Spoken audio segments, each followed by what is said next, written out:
Hi friends, Vishnu ശാലിനിയുടെ പുതിയ എപ്പിസോഡിലെ ശാലിനി ശാരദാമ്മയോട് പറയണേ, വിഷ്ണുവേട്ടൻ ഇത്ര പെട്ടെന്ന് ഇങ്ങനെ ഒരു തീരുമാനം എടുക്കുന്നേ ഞാൻ ഒരിക്കലും വിചാരിച്ചില്ല അമ്മേ. ഞങ്ങൾ സ്നേഹിക്കുന്നത് പോലെ അമ്മയിൽ നിന്നും ഒട്ടും അകന്നു നിൽക്കാൻ കഴിയാത്ത മനസ്സാ വിഷ്ണുവേട്ടൻ്റെത്. ഇതിപ്പോ എന്താണെന്നാവോ ഇങ്ങനൊരു തീരുമാനം എടുത്തതെന്ന് അറിയില്ല. ശാരദാമ്മ പറയും, എന്തു ആയിക്കോട്ടെ, എന്തായാലും സത്യം അറിഞ്ഞുകൊണ്ടാവാൻ ഒരു സാധ്യതയില്ല. അറിഞ്ഞാല് അവര് സമ്മതിക്കുകയില്ല. സ്വന്തം മകനെ തന്റെ ചിറകിനടിയിൽ സംരക്ഷിക്കണമെന്ന് ഇപ്പോഴും ആഗ്രഹിക്കുന്നൊരു സ്ത്രീ അവര്.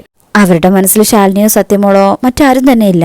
ഉള്ളത് അവരുടെ മകൻ മാത്രമാ. അവരാരെങ്കിലും ആത്മാർത്ഥമായിട്ട് സ്നേഹിച്ചിട്ടുണ്ടെങ്കിലേ അത് അവരുടെ മകനെ മാത്രാ. അവരാർക്കെങ്കിലും വേണ്ടി കണ്ണീരൊഴുക്കിയിട്ടുണ്ടെങ്കിലും അത് ഈ മകന് വേണ്ടി മാത്രമായിരിക്കും. ശാലിനി പറയും, സത്യമേ എങ്ങാനും വന്ന് ബഹളം വെച്ചാൽ എന്താ സംഭവിക്കാന്ന് എനിക്കൊരു ഉറപ്പുമില്ലമ്മേ. ശാരദാമ്മ പറയും, അക്കാര്യത്തില് നമുക്കങ്ങനെ ഒരു ഉറപ്പും പറയാൻ പറ്റില്ല മോളെ. ആ അമ്മയുടെ കണ്ണീരിനെ ഒരുപാട് പ്രാധാന്യം കൽപ്പിക്കുന്നുണ്ട് വിഷ്ണു. അവര് തമ്മിലുള്ള ആത്മബന്ധവും വലുതാണ്. ശാലിനി പറയും, ഇനി എങ്ങനെ വിഷ്ണുവേട്ടനെ അകന്നു നിന്ന് സത്യയുടെ മനസ്സിനെ താങ്ങാനാവില്ലത്. അവൾക്ക് മുന്നിൽ വിഷ്ണുവേട്ടനാണ് അവളുടെ അച്ഛനെന്ന് അറിയുക തന്നെ വേണം. പക്ഷേ അതിന് നമ്മുടെ മുന്നിലുള്ള വഴി അതാണ് എന്നെ വല്ലാതെ അലട്ടുന്നത്. ശാരദാമ്മ പറയും, ശാലിനി നീ ഇപ്പൊ മറ്റൊന്നും ആലോചിക്കണ്ട. വിഷ്ണു പറഞ്ഞതുപോലെ ഒരു വീട്ടിൽ ഒരുമിച്ച് താമസം തുടങ്ങ്. നിങ്ങൾ മാത്രമായിട്ടുള്ള ലോകത്തെ നിങ്ങളുടേതായിട്ടുള്ള പ്രശ്നങ്ങൾ മാത്രം ചർച്ച ചെയ്തു വരുമ്പോ ഇപ്പൊ നിന്നെ ബുദ്ധിമുട്ടിച്ചുകൊണ്ടിരിക്കുന്ന പ്രശ്നങ്ങൾക്കൊക്കെ പരിഹാരമാവും. കണ്ണു നൽകിയ ദൈവം നിന്റെ കണ്ണുനീര് കാണാതിരിക്കില്ലല്ലോ മോളെ. എല്ലാം മറന്ന് സന്തോഷമായി ജീവിക്കാൻ നോക്ക്. ശാലിനി പറയും, എന്റെ സന്തോഷത്തിന് വേണ്ടിയല്ല, സത്യയുടെ സന്തോഷത്തിന് വേണ്ടിയാ ഞാനും ഇപ്പൊ ഇങ്ങനൊരു തീരുമാനം എടുത്തത്.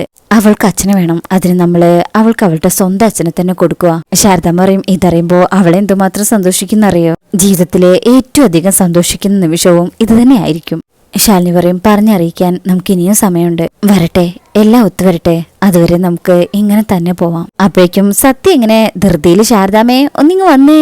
ശാരദാമ്മ പറയും, വെളി തുടങ്ങി എന്ന് പറഞ്ഞ് ശാരദാമ്മ അകത്തേക്ക് പോവും.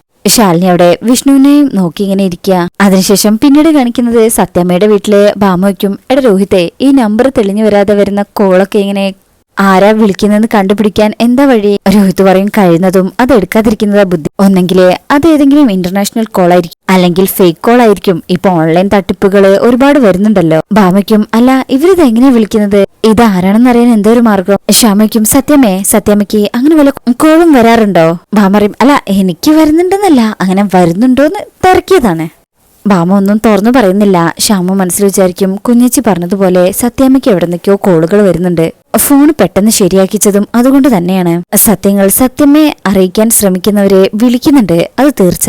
രാഘവേട്ടൻ പറയും, തട്ടിപ്പുകാരെ പല വഴികളും നോക്കും. അവർക്കൊക്കെ ആവശ്യം നമ്മളുടെ കയ്യിലിരിക്കുന്ന പണമാ. നമ്മളെന്താ വേണ്ടത്, പറ്റിക്കപ്പെടാതിരിക്കാൻ ശ്രമിക്കണം. അങ്ങനെ പറഞ്ഞുകൊണ്ടിരിക്കുമ്പോഴായിരിക്കും ഒരു കള്ളച്ചിരിയും ചിരിച്ച് കള്ള നോട്ടവും നോക്കിക്കൊണ്ട് സന്യാസ വേഷവും ധരിച്ചുകൊണ്ട് വിഷ്ണു ഓം നമഃ ശിവായ എന്ന് പറഞ്ഞ് മുകളിൽ താഴേക്ക് ഇറങ്ങി വരുന്നത്. അങ്ങനെ അതും പറഞ്ഞവിടെ വന്ന് നോക്കുമ്പോ എല്ലാവരും ഞെട്ടിലൂടെ പരസ്പരം നോക്കണേ. രാഘവേട്ടൻ ചോദിക്കും, എന്തുവാടാ ഇതെന്ത് വേഷം? അതില് രാഘവേട്ടന്റെ അടുത്ത് പറയും, മക്കളെ ഈ ലോകം തന്നെ ഒരു മിഥ്യയാണ്. ഇത് കേൾക്കുമ്പോ എല്ലാവരും അന്തം വിട്ട് വിഷ്ണുവിനെ നോക്കുകയാണ്. ഇവിടെ കാണുന്നതും നമ്മൾ അനുഭവിക്കുന്നതൊന്നും തന്നെ നമുക്ക് സ്വന്തമല്ല.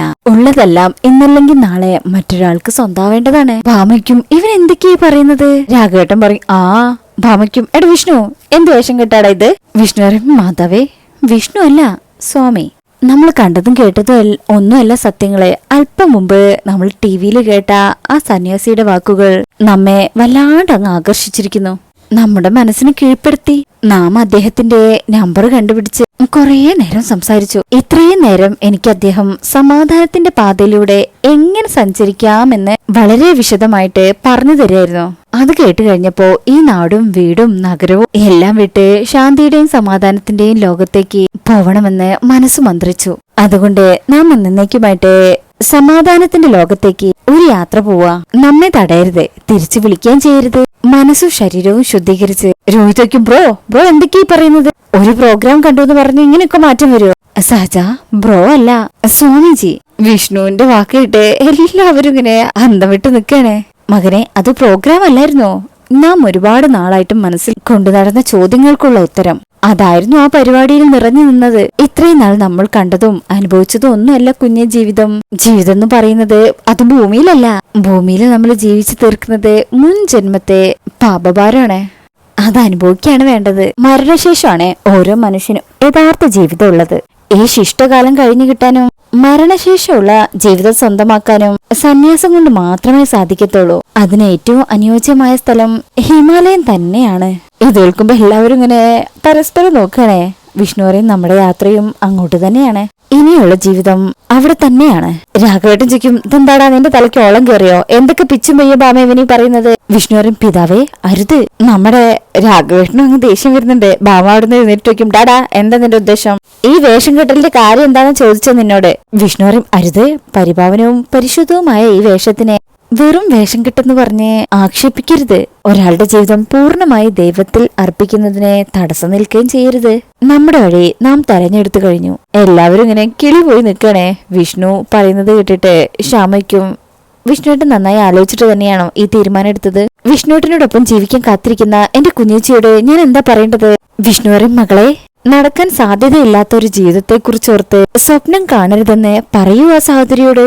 അതൊരടഞ്ഞ അധ്യായമാണ്. ഇനി നമ്മുടെ എല്ലാ തീരുമാനങ്ങളും ഈശ്വരന് മുന്നിൽ സമർപ്പിക്കുകയാണ്. ആ തീരുമാനം എടുക്കാനുള്ള അവകാശവും ജഗദീശ്വരന് തന്നെയാണ്. രാഘവേട്ടൻ പറയണ്ട, വിഷ്ണു നിന്റെ ജീവിതം വെച്ച് തന്നെയാട്ടോ നീ കളിക്കുന്നത്. പിതാവേ, ഈ മനസമാധാനവും സന്തോഷവും ഇല്ലാത്ത ജീവിതം കൊണ്ട് ആർക്കെന്ത് പ്രയോജനമാണ് കുഞ്ഞേ ഉള്ളത്? ആർക്കും ഇല്ല. രാഘവേട്ടൻ ഈ സംസാരം കേട്ട് ഞെട്ടി നിൽക്കുക. എവിടെയോ എങ്ങോ എത്താനുള്ളൊരു ഓട്ടപ്പാച്ചിലാണ്. ആ ഓട്ടം നിൽക്കുമ്പോ നഷ്ടപ്പെടുന്നത് നമ്മുടെ നല്ല സമയങ്ങളല്ലേ? അതിൽ നിന്ന് എത്രയോ ഭേദമാണ് കുഞ്ഞെ അടുത്ത ജന്മത്തെക്കുറിച്ച് ചിന്തിക്കുന്നതും ആ ജന്മത്തിലെ ശാന്തിക്കും സമാധാനത്തിനും വേണ്ടി ഈ ജന്മത്തിൽ പരിശ്രമിക്കുന്നതും. നാം നമ്മുടെ അടുത്ത ജന്മത്തിലെ സ്വസ്ഥതയ്ക്ക് വേണ്ടി ഈ ജന്മത്തിൽ പരിശ്രമിക്കുകയാണ് പ്രാർത്ഥനയിലൂടെ. എനിക്ക് ഈശ്വരനെ കണ്ടെത്തണം, സംസാരിക്കണം. ഇതൊക്കെ പറയുമ്പോ ഭാമയെ ശ്രദ്ധിക്കുന്നുണ്ട്. ഭഗവാനുമായി വരും ജന്മത്തിലെ വരും വരായികകളെ കുറിച്ച് ആധികാരികമായിട്ട് അങ്ങ് സംസാരിക്കണം. അതുകൊണ്ട് ആരും നമ്മെ തടയരുത്. ഇത് നാം ആലോചിച്ചെടുത്ത തീരുമാനമാ. പോയിട്ട് വരാം കുട്ടികളെ എന്ന് പറഞ്ഞു പോകുമ്പോ എടാ വിഷ്ണു എന്നെല്ലാവരും വിളിക്കുക. വിഷ്ണു ഇങ്ങനെ മിണ്ടരുതെന്ന് വിരലിങ്ങനെ ചൂണ്ടുന്നുണ്ട്. ഭാമാറിയും, നീ ഇങ്ങനെ പിച്ചും പെയ്യും പറയാതെ. ഇപ്പൊ മുമ്പ് ടിവിയിൽ കണ്ട സന്യാസിയായി സംസാരിച്ചു എന്ന് പറഞ്ഞു. എത്ര പെട്ടെന്ന് നിനക്കൊരു മാറ്റം വന്നു എന്ന് പറഞ്ഞു. അത് വിശ്വസിക്കാൻ എനിക്കാവില്ല. ദേ, നീ മറ്റെന്തെങ്കിലുമൊക്കെ മനസ്സിൽ വെച്ചോണ്ടാണോ പറയുന്നത്? സത്യം പറയടാ, എന്താ നിന്റെ ലക്ഷ്യം? എന്താണ് നിന്റെ ഉള്ളിൽ? എടാ എനിക്കറിയണം, എന്താ നിന്റെ ഈ പെട്ടെന്നുണ്ടായ മാറ്റത്തിന്റെ കാരണമെന്ന്. മാധവേ, നമ്മുടെ ചിന്ത പൂർണ്ണമായിട്ടും ഈശ്വരനിൽ അർപ്പിച്ചു കഴിഞ്ഞു. മനുഷ്യരുടെ ദുഷിച്ച ചിന്തകൾക്ക് ദുർമാർഗങ്ങളിലൂടെ സഞ്ചരിക്കാതിരിക്കാനായി മനസ്സ്, വാക്ക്, ശരീരം എന്നിവയിൽ ദൈവത്തെ ചിട്ടപ്രകാരം ആദരിക്കുക. അതിനായിട്ട് ഭവതിയുടെ മകൻ തയ്യാറെടുത്തു കഴിഞ്ഞു. നമുക്ക് കിട്ടിയ അറിയിപ്പ് അനുസരിച്ച് നമ്മുടെ സേവന സ്ഥലം ഇതല്ലെന്ന്, അതങ്ങ് ഹിമാലയ സാന്യുക്കളിലാണെന്ന് ഭഗവാൻ അരുൾ ചെയ്തിരിക്കുന്നു. അത് ഭവതി മനസ്സിലാക്കണം. അതുകൊണ്ട് മകനോട് ഇഷ്ടവും സ്നേഹവും ഉള്ള മാതാവാണെങ്കിൽ ഈ യാത്ര തടസ്സപ്പെടുത്താതിരിക്കുക. ശ്യാമയ്ക്കും എന്തിനാ വിഷ്ണുവേട്ടാ ഇങ്ങനൊരു തീരുമാനം എടുത്തത്? ഇതല്പം കടന്നുപോയില്ലേ? വിഷ്ണുവരെയും സ്വന്തം ഭാര്യ തൊട്ടരികിലുണ്ടെങ്കിലും വളരെ ദൂരെ നമ്മെ പോലെ കഴിയുന്നതിലും ഭേദം സന്യാസം അല്ലേ കുട്ടി നല്ലത്? അല്ലാന്നുണ്ടോ? സന്യാസം എന്നത് ഓരോ വ്യക്തിയുടെ ആത്മാവിലും എന്തെങ്കിലും ഓരോന്ന് പറയുന്ന കേട്ടിട്ട് എല്ലാവരും ഇങ്ങനെ ഞെട്ടിലോടെ നിക്കണേ. നാം ഇപ്പോ അങ്ങനെ ഒരു ലഹരിയിലാണ്, പരമാനന്ദ ലഹരി. ഓ നമ ശിവായ, ശിവ ശിവ ശങ്കര എന്നൊക്കെ ഇങ്ങനെ പറഞ്ഞിട്ട് ഭാമയെ ശ്രദ്ധിക്കണേ. ഈ സമയം ഭാമ മറ്റെന്തോ ആലോചിക്കണേ. അതായത് കഴിഞ്ഞ രാത്രിയിലെ ഭാമയെ രാഘവൻ നായരും ഇങ്ങനെ ഉറങ്ങണേ, നല്ല ഉറക്കത്തിലാ. ഈ സമയം രാത്രിയിൽ ഭാമയ്ക്കൊരു കോള് വരും. ആരെ ഈ രാത്രിയില് എന്ന് പറഞ്ഞിട്ട് അതെടുക്കാൻ വരിക. ഒന്നും കാണാൻ കഴിയുന്നില്ലല്ലോ, പേരുമില്ല നമ്പറും ഇല്ല. അപ്പൊ എടുക്കുമ്പോ സംസാരിക്കുന്നത് സുസ്മിതയാണേ. സുഖമായിട്ട് ഉറങ്ങാ. പിന്നെ രാത്രിയില് ഉറക്കം ഒഴിച്ചിരിക്കാൻ ഇന്ന് ശിവരാത്രി ഒന്നും അല്ലല്ലോ.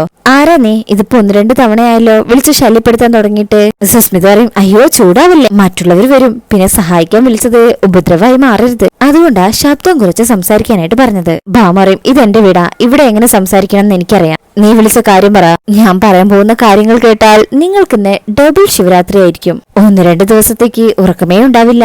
നിങ്ങളുടെ മകൻ വിഷ്ണു പെട്ടെന്നൊരു വീടെടുത്ത് ശാലിനിയുമായിട്ട് വാടക വീട്ടിൽ താമസിക്കാൻ പോവാണെന്നറിഞ്ഞാൽ എന്തായിരിക്കും നിങ്ങളുടെ പ്രതികരണം? ഭാമയ്ക്ക് അങ്ങ് ദേഷ്യം വരും. ദേ, എന്നോട് ആലോചിക്കാതെ എന്റെ മകനൊന്നും ചെയ്യില്ല, അതിലെനിക്ക് ഉറപ്പുണ്ട്. അവനെ ഞാൻ അങ്ങനെ വളർത്തിക്കൊണ്ട് വന്നത്. സുസ്മിത പറയും, എന്നാലേ അങ്ങനെ ഒരു തീരുമാനം അവനെ എടുത്തിട്ടുണ്ട്. വീടിന് അഡ്വാൻസും കൊടുത്തു. ഭാമറിയും, ഇതിനു മുന്നേ അവൻ അങ്ങനെ ഒരു ചതി പറ്റിയിട്ടുണ്ട്. അതുകൊണ്ട് എനിക്ക് നല്ല ഉറപ്പുണ്ട് വീണ്ടും ഒരു ചതി പറ്റാൻ എന്റെ മുൻ നിന്നു കൊടുക്കില്ലെന്ന്. സുസ്മിത പറയും, അങ്ങനെ ഉറപ്പുണ്ടെങ്കിൽ പിന്നെ ഞാൻ ഇനിയൊന്നും പറയുന്നില്ല. അനുഭവത്തിൽ വരുമ്പോ പഠിച്ചാൽ മതി. പക്ഷെ ഇന്നോ നാളെയോ അങ്ങനെ ഒരു നീക്കം അവിടെ നടക്കും. സൂക്ഷിച്ചാൽ ദുഃഖിക്കേണ്ട. ഭാമയ്ക്കും, അല്ല ഈ പാതിരാത്രിയിലും ഇത്രയും ഉറക്കം ഒഴിച്ചിരുന്ന് എന്നെ ഇത്രയും അധികം സ്നേഹത്തോടെ സഹായിക്കുന്ന നീ ആരാ? ഞങ്ങളുടെ എല്ലാ കാര്യങ്ങളും നല്ലതുപോലെ നിനക്ക് അറിയാൻ ചെയ്യാൽ ഞങ്ങളെ ഇങ്ങനെ സഹായിക്കുന്നത് കൊണ്ട് നിനക്കെന്താ ഗുണം? സുസ്മിതയുടെ മനസ്സിൽ മുഴുവൻ പകയാ. പുണ്യം കിട്ടുന്നു കരുതിക്കോ. ഇനി മറ്റൊരു പുണ്യം കിട്ടാനുള്ള വലിയൊരു സത്യം ഞാൻ ഉടനെ അറിയിക്കുന്നതാണ്. തൽക്കാലം ഇതിനെന്തെങ്കിലും ഒരു പരിഹാരം കാണ്, എന്നിട്ട് അടുത്ത സത്യം ഞാൻ പറയാം. ഇത്രയും പറഞ്ഞുകൊണ്ട് സുസ്മിത ആ രാത്രിയിലെ ആ കോള് കട്ട് ചെയ്യാണേ. ഭാമ വിചാരിക്കും, ഇവളാരാ ഇവളീ പറയുന്നതിലൊക്കെ എന്തെങ്കിലും സത്യമുണ്ടോ എന്നിങ്ങനെ ആലോചിച്ചിരുന്ന കാര്യങ്ങളൊക്കെ ഭാമ ഇപ്പൊ ഇങ്ങനെ വിഷ്ണു പോകാനായിട്ട് സന്യാസത്തിലേക്ക് പോവാനായി നിക്കാണെന്നൊക്കെ പറയുമ്പോ ആലോചിച്ചു പോവാണ്. വിഷ്ണു ആണെങ്കിൽ ഇവിടെ നല്ല അഭിനയം കാഴ്ചവെച്ചുകൊണ്ടിരിക്കുക. അങ്ങനെ വിഷ്ണു പറയും, അപ്പോ ഇനി യാത്രയില്ല, തഥാസ്തു എന്ന് പറഞ്ഞ് പോകാനായിട്ട് തിരിയുമ്പോ വിഷ്ണു, അല്ല സ്വാമി, അല്ല ഈ സന്യാസം സ്വീകരിക്കാനായിട്ട് എങ്ങോട്ട് പോകുന്നു എന്നാ പറഞ്ഞത്? ഭവതി, സന്യാസം നാം അല്പം മുമ്പ് സ്വീകരിച്ചു കഴിഞ്ഞിരിക്കുന്നു. ഇനി തപസ്സാണേ, കടുത്ത തപസ്. അതിനായി സ്വാമിജികൾ എന്നെ ക്ഷണിച്ചിരിക്കുന്നത് ഹിമാലയത്തിന്റെ താഴ്വരയിലേക്കാണ്. നാം നേരത്തെ പറഞ്ഞല്ലോ, അവിടെ എത്തിക്കഴിഞ്ഞാൽ പിന്നെ എല്ലാ ബന്ധങ്ങളും അകറ്റി നിർത്തി പൂർണ്ണമായ ജപത്തിലും കഠിനമായ വ്രതത്തിലും അതിലും കഠിനമായ പ്രാർത്ഥനയിലും ആവും നമ്മുടെ ജീവിതം. രോഹിത്വയ്ക്കും ബ്രോ, ഞങ്ങളൊക്കെ ഉപേക്ഷിച്ച് ബ്രോയ്ക്ക് അങ്ങനെ പോകാൻ കഴിയോ? വിഷ്ണു വീണ്ടും പറയും, വത്സ സ്വാമി, നാം നമ്മുടെ മനസ്സിനെ പഠിപ്പിച്ചു കഴിഞ്ഞു കുഞ്ഞെ. നമുക്ക് നമ്മുടെ ജീവിതത്തിലോ ശോഭിക്കാൻ കഴിഞ്ഞില്ല, ഈ ആത്മീയ ജീവിതത്തിലെങ്കിലും നമുക്ക് എന്തെങ്കിലുമൊക്കെ ഒന്നാവണം. രാഘവേട്ടൻ അങ്ങ് ദേഷ്യം വരും. ഡാ, ഈ ജീവിതത്തിലെ പരാജയപ്പെടുമ്പോ ഒളിച്ചോടാൻ ചെല്ലുന്ന സ്ഥലമാണ് സന്യാസം എന്ന് നിന്നോട് ആരാ പറഞ്ഞത്? ഭാര്യയും മക്കളെയും തന്റെ അടുത്തോടെ നോക്കാൻ കഴിയാത്തവനും അവര് സംരക്ഷിക്കാൻ ത്രാണിയില്ലാത്തവരും സ്വീകരിക്കേണ്ട ഒന്നല്ല ഈ സന്യാസം. അതിനൊരു മഹത്വം, വ്രതനിഷ്ഠയുണ്ട്. വിഷ്ണു മനസ്സിൽ അച്ഛനെല്ലാം കൊളാക്കും എന്നൊക്കെയുള്ള രീതിയിൽ ചിന്തിക്കുക. അതൊന്നുമില്ലാതെ ടിവിയിൽ കണ്ട ഒരു സാരോപദേശം വേഷം കെട്ടി ഇറങ്ങിയാൽ സന്യാസിയൊന്നും ആവത്തില്ല. എടാ, സകലതും ത്യജിച്ച അവസ്ഥയാണ് സന്യാസം, പൂർണ്ണമായ ത്യാഗവ്രതം. അത് നിനക്കുണ്ടോ? വിഷ്ണു പറയും, അതുണ്ടാക്കാനുള്ള ശ്രമത്തിലാണെന്ന്. ഉണ്ടാക്കും. വിഷ്ണു പറയും, നമുക്കതിന് സാധിക്കുന്നു തന്നെയാ നമ്മുടെ വിശ്വാസം. ഭാമയ്ക്കും, സ്വാമി ഒറ്റയ്ക്കാണോ ഹിമാലയ സാനുക്കളിലേക്ക് പോകുന്നത്? വിഷ്ണു ഇങ്ങനെ കണ്ണടച്ച് നിൽക്കുക. ഭാമയുടെ സ്വരം മാറും. അതോ ശാലിനിയുണ്ടോ? ഇത് കേൾക്കുന്ന വിഷ്ണു മാത്രല്ല, അവിടെ രാഘവേട്ടനും രോഹിത്തും ശ്യാമയും പൊന്നിയും ഒക്കെ ഞെട്ടിപ്പോവാ. വിഷ്ണു ആണെങ്കിൽ ഇത് അമ്മ എങ്ങനെ അറിഞ്ഞു എന്നുള്ള രീതിയില് ഭാമ ഇങ്ങനെ നോക്കുന്നത് കാണിച്ചുകൊണ്ടാ ഈ ഭാഗം കഴിയുന്നത്. അതിനുശേഷം പിന്നീട് കാണിക്കുന്ന ഭാഗത്ത് വിഷ്ണു പോവാനായി കൊണ്ടുവന്നിരിക്കുന്ന ആ സഞ്ചി ഭാമ അങ്ങ് വാങ്ങിക്കുക. അതെല്ലാം തുറന്നു നോക്കുമ്പോ അതിൻ്റെ അകത്തുനിന്ന് പൗഡർ, ചേപ്പ്, കുറച്ച് തോനെ തന്നെ പൈസ കെട്ടുകളൊക്കെയാ വീഴുന്നത്. ഇതൊക്കെ ഇങ്ങനെ കണ്ട് ഞെട്ടി നിൽക്കുകയാണ് രാഘവൻ നായരൊക്കെ. ഇതേ സമയം കുടുംബശ്രീ വീട്ടിലെ ശാലിനിയും അതുപോലെ സത്യയും ഇപ്പൊ കാത്തിരിക്കുക. സത്യയ്ക്കും, അമ്മേ നമ്മളിന്ന് പോകുന്നുണ്ടോ? പുതിയ വീട്ടിലേക്ക് താമസത്തിന് പോകുന്ന കാര്യം ഞാൻ എന്റെ ഫ്രണ്ട്സിനോടൊക്കെ പറഞ്ഞു കഴിഞ്ഞു. ഇങ്ങനെയൊക്കെ പറയുമ്പോ ശാലിനിക്ക് മറുപടി പറയാൻ പറ്റുന്നില്ല. ശാരദാമ്മയും സങ്കടത്തിൽ ഇങ്ങനെ ഇരിക്കുക. വിഷ്ണു എത്തിയിട്ടില്ലല്ലോ.